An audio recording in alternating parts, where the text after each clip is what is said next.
23 سنة كتبت قصيدة ومن محاسن الصدف لقيتها قبل كم يوم في دفتر قديم.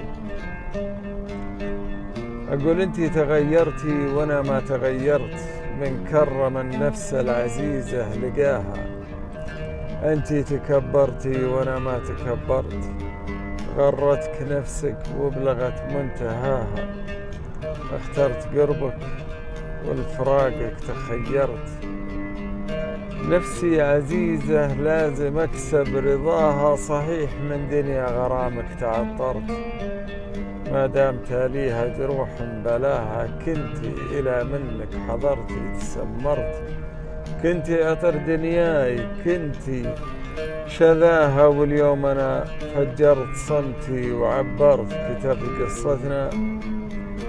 كتبت قصتنا وكل قراها رغم القرار الصعب، واني تأثرت ارتحت والدنيا صفت لي سماها.